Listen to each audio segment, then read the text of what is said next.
Hi everyone, thank you for joining me today. So I'm really excited to do this Q&A with you, and you guys have been amazing, sending me some wonderful questions that I want to share with our tribe here. Let's just go ahead and dive right in.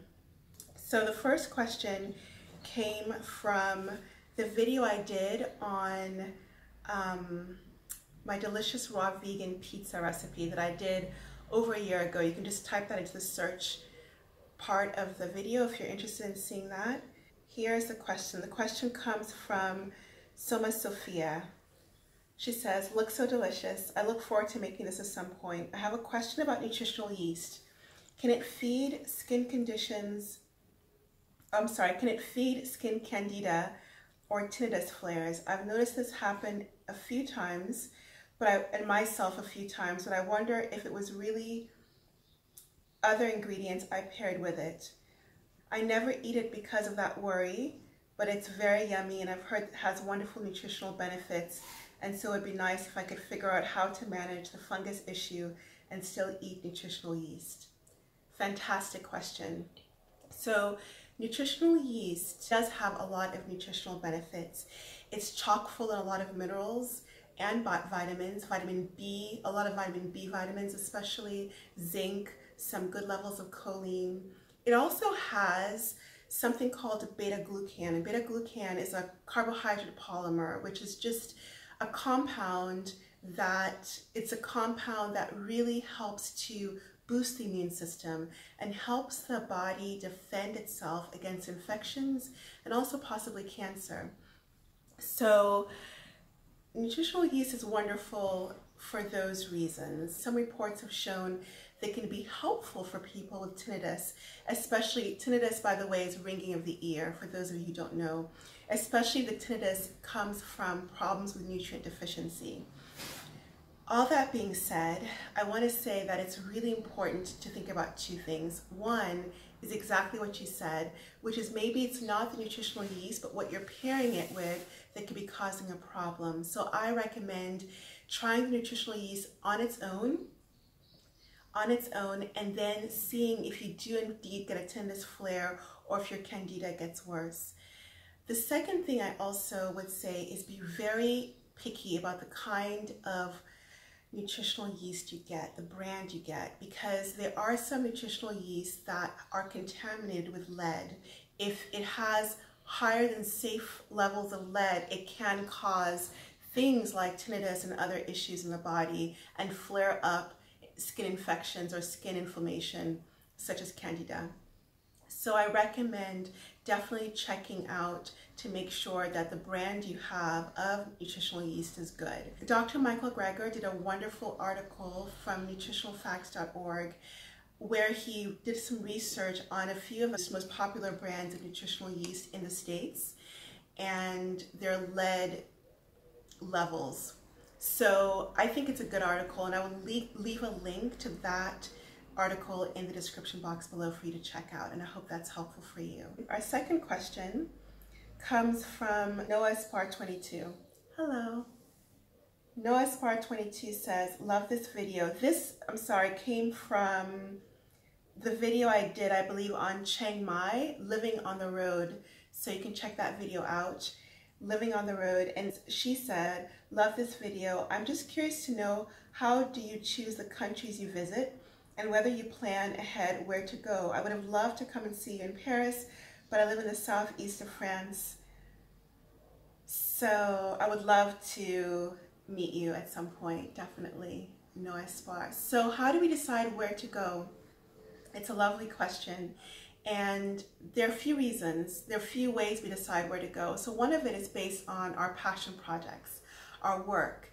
So for example, in Thailand, for the past several years, I have been working at the Fruit Winter Festival, where my sweetheart and I met, actually.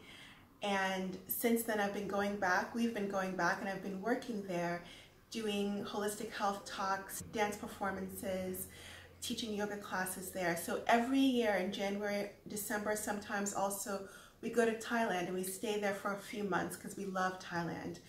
And that's one reason. So our passion projects will help us to know where to go. Also, the people we love, our family, We have family in California, we have family in Slovenia, so we definitely spend time in those places every year, and that leads us there. And then also where we're excited to be, so our family, our passion projects, but the other things that are important to us are being places that feel really good. We love to be in nature, so places that have a big nature component, places that are warm, that are full of sunshine, we love to go. And so we will shift our schedules and plan our trips and our places to be based on that as well. We're very flexible. We love to follow that which is exciting to us, and so it's really important that we keep checking in. We check in regularly about what continues to feel exciting or what has shifted in terms of what is pulling us or calling us. And we've created a life, thankfully, in which we can work wherever we are in the world. And so we base where we're going to be on what's exciting to us and what projects are exciting to us and who we want to see. So that's the answer to your question. Question number 3 comes from Amanda V.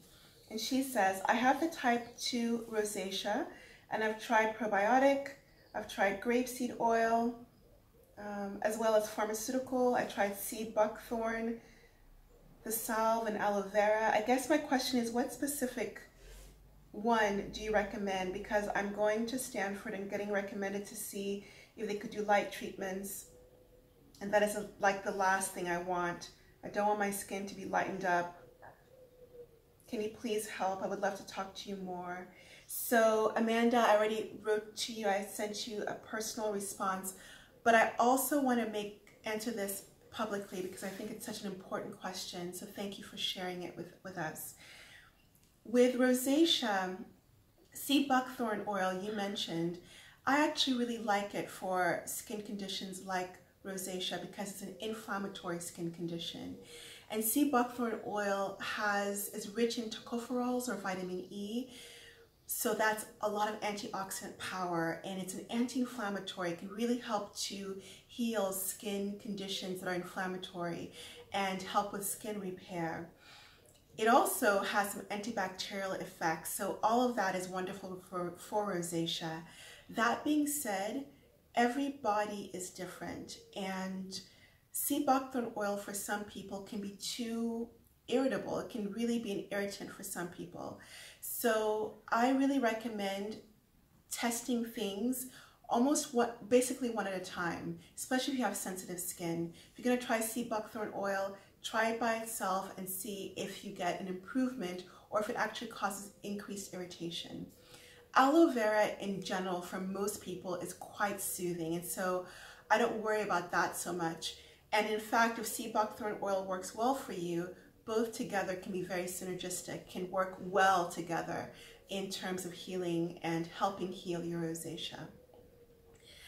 But in terms of individual recommendation, I would love to speak to you more individually, so I reached out to you. But there's one thing that I forgot to mention that you said, which is that you went vegan.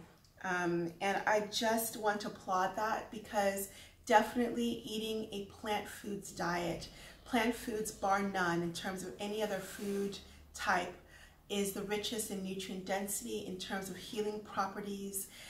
And so that's wonderful. But you yourself said, you know, being vegan is one thing, and you know that there's a vegan diet and there are vegan diets, right? So you can have a diet that's vegan, but it's full of processed foods, hard to digest foods. You know, Oreos are vegan and potato chips are vegan, and that's not necessarily, it's not healing for the body, it's not anti-inflammatory. So choosing a diet that's anti-inflammatory, which means a lot of times cutting out the processed foods, can really do wonders for your skin condition.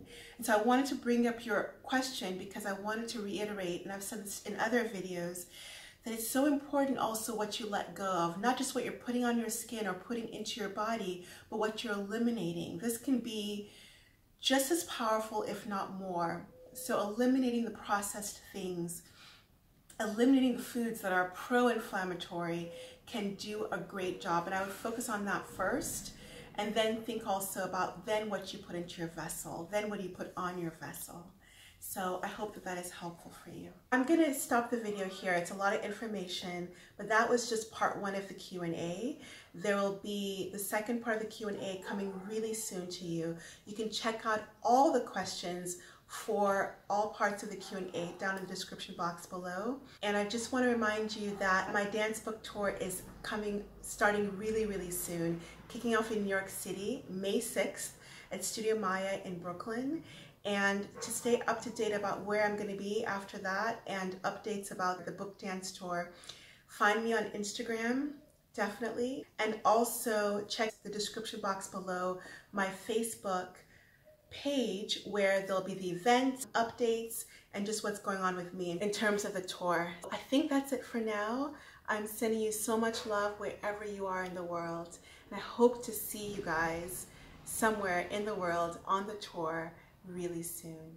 Much love.